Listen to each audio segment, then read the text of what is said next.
Hey there, welcome back to my kitchen. Today we're making some fun crockpot recipes that you wouldn't normally see made in a crockpot.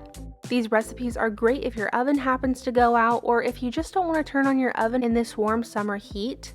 So I hope you enjoy today's video and find some great ideas in it, but let's go ahead and get started.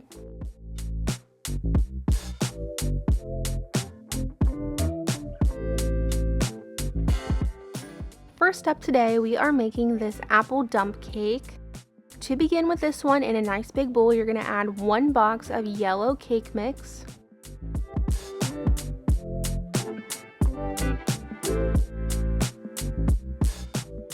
Then you'll add in 1½ teaspoons of cinnamon and a 1/4 teaspoon of nutmeg. Give this a quick mix together before you add anything else.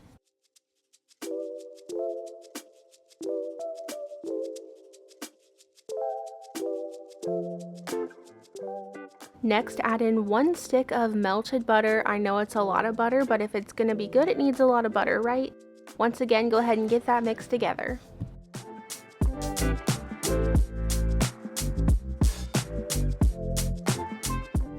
After mixing this together, it should look like this. It should look crummy. That's how you want it to be. Moving over to the crock pot, you do want to make sure that you spray that down really well with a nonstick spray. I'm just using some avocado spray. Next, you're going to add in 2 cans of apple pie filling. Each one of these cans is 21 ounces, so you should have 42 ounces total of this apple pie filling. Just be sure to spread that evenly on the bottom.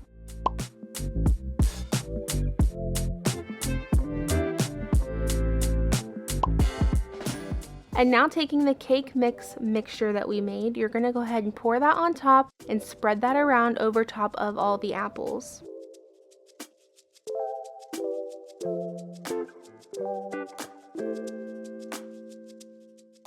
Next, this is optional. You can add some crushed pecans or walnuts. Either one will work perfect.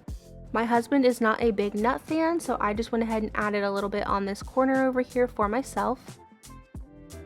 Then you'll want to take 2 layers of paper towels, add that underneath the lid so that the condensation does not drip down on the crust. I turned this on high for about 3 hours, but I actually only cooked it for about 2½. It was perfect at that point. Over the top, I did add some vanilla ice cream. We like to make sure that we use ice cream that is actually ice cream and not all the fake ingredients. It just tastes so much better and melts really beautifully over top of this. I do not have trouble with this one burning in the crock pot. I do have a hot spot on my crock pot in the back left hand corner. That spot always does burn just a little bit, but the rest of it was perfect.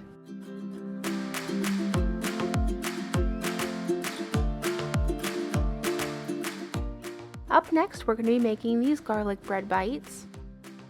Into this bowl, I'm going to be adding 1 can of these biscuits.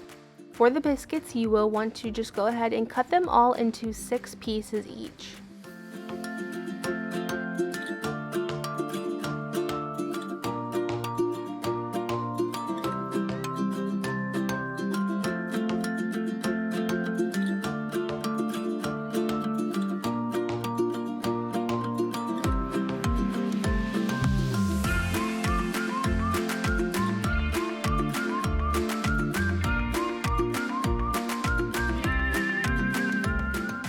Once they are in the bowl, now you can go ahead and add 1 stick of butter into a microwave safe bowl. Add this into your microwave and melt the butter. After the butter comes out of the microwave, just let it rest for a few minutes to let it cool down just a little bit, and then you can pour it over top of the biscuits. Now for the seasonings, I'm adding about 1/2 teaspoon of salt, 1/2 teaspoon of garlic powder, 1/2 teaspoon of oregano, and 1/4 teaspoon of rosemary.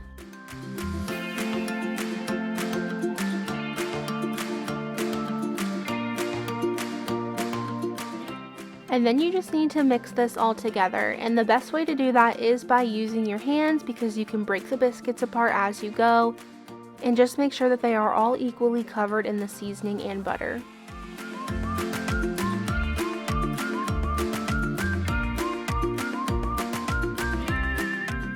Moving over to the crock pot, now you'll want to make sure you spray it down really good with some nonstick spray in the bottom and a little bit up the sides.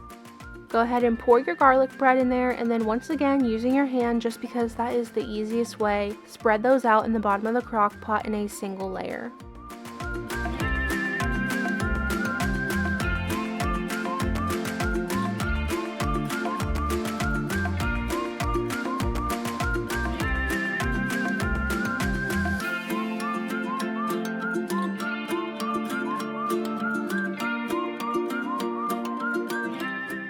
Before adding the lid, go ahead and sprinkle the top with some Parmesan cheese. You can add as much as you want.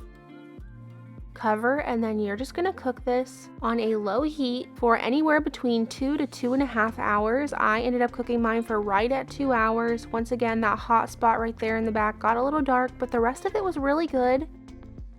You just want to make sure that the center is nice and done. And if you're having trouble getting the center done with the edges burning, I would turn your crock pot off or onto the warm setting, and don't remove the lid. The heat that's already in there will help cook that center part. We enjoyed these. They were nice and buttery, nice and garlicky, but I do have to say they are definitely best when eaten fresh.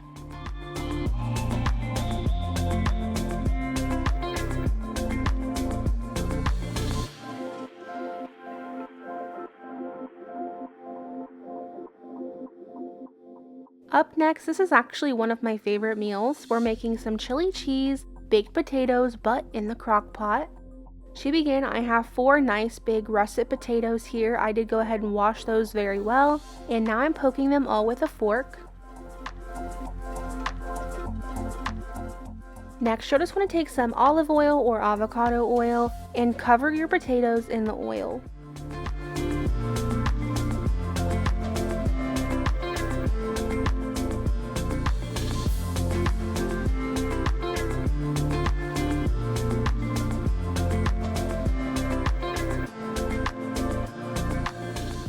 And before they go in the crock pot, the last thing you're going to do is just sprinkle them all with some salt.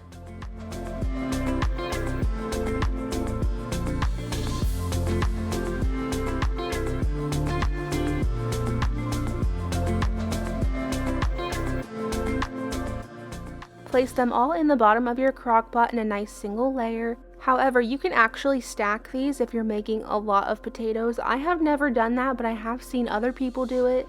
And then you can cook more than just 4 potatoes, but for us 4 was absolutely plenty. We had leftovers with this. I'm going to go ahead and cook this on a high heat for right around 5 hours.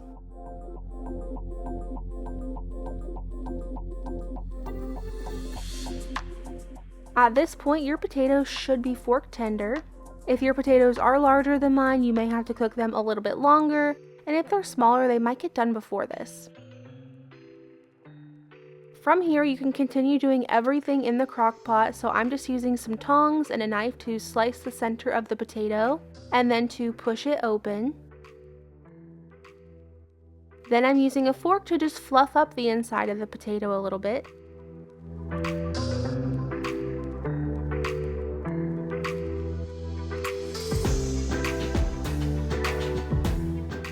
Next, you can add just a little bit of salt and pepper inside of the potato. And then cover it with some chili. I'm just using a canned chili. If you want to make your own homemade chili, that's totally up to you. And then over top of the chili, just sprinkle it with some shredded mild cheddar cheese. You will just repeat that for all 4 of those potatoes, and then add the lid back on for about 10 to 15 minutes until the cheese has melted.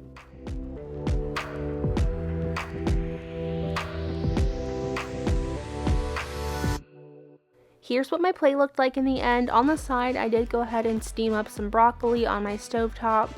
Before the potato, I added some sour cream and some green onions after it came out of the crock pot. This is a super easy meal and great for the summer months. You can just put everything in the crock pot. You don't have to worry about turning on your oven or anything. And this meal is just so simple and easy. It won't take hardly any time at all, and it is very filling.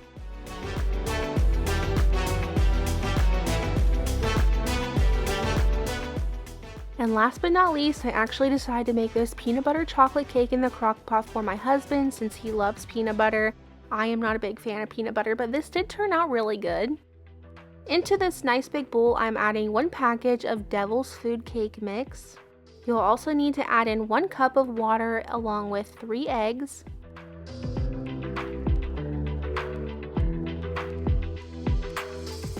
And 1 stick of melted butter. Once everything is in the bowl, go ahead and mix this until everything is combined.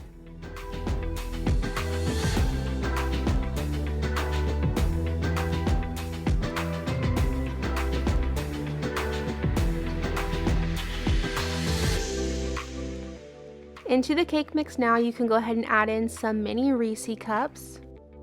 This is about 8 ounces here. I went ahead and just bought the 10-ounce bag and separated it into 8 ounces and 2 ounces, and I put the 8 ounces in here, and we're going to save the 2 ounces for later on in the recipe. Now moving over to the crock pot, again spraying this down with some nonstick spray, and now you can go ahead and add your cake mix with the Reese's cup in there.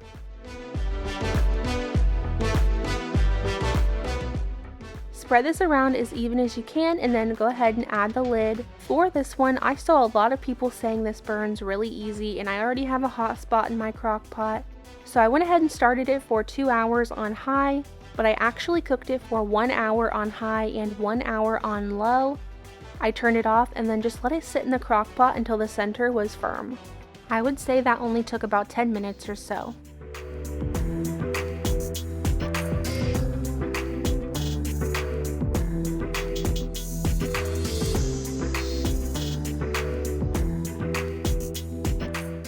Once the cake is done, now you can go ahead and make the topping. So into this bowl I am adding 1 cup of creamy peanut butter. I was using a natural peanut butter, that's why it's a little bit more runny.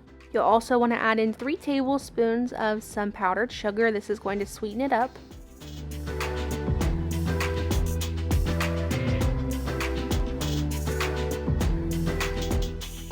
Get this mixed together, and then you're going to add it into the microwave for about 30 seconds, give it a mix, and then add it back in for 15 to 30 more seconds until it's nice and smooth, and you can pour it out of the bowl.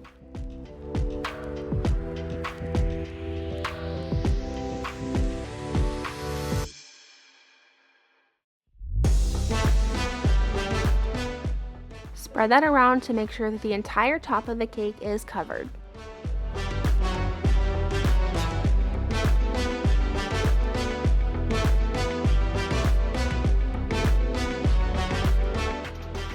Next, you'll want to take those last 2 ounces of the mini Reese cups, and I just went ahead and cut them all in half, but you can quarter them if you want, or just crush them up into really small pieces. It's up to you, and then you'll just add those evenly over top. I added the lid back on for about 10 minutes just to let everything get nice and warm, and then this is what it looked like on my plate. My piece actually fell over, so it didn't look quite as nice as I was hoping it would. However, this was really good. I am not a huge peanut butter fan, but I did really enjoy this. The center of this was perfectly cooked in the end, and the only place that I had trouble with burning was my hot spot, so I'm glad I cooked it the way I did. My husband ate some vanilla ice cream on here, and he told me that made it even better, so maybe try that out if you want to. Thank you guys so much for watching today. I really appreciate you being here. Don't forget to leave your flower down in the comments below to let me know that you watched all the way through. And also, I hope to see you back here on Sunday. I'm going to have a very long video on Sunday for my 2 years of being on YouTube, so I hope to see you then. Bye guys.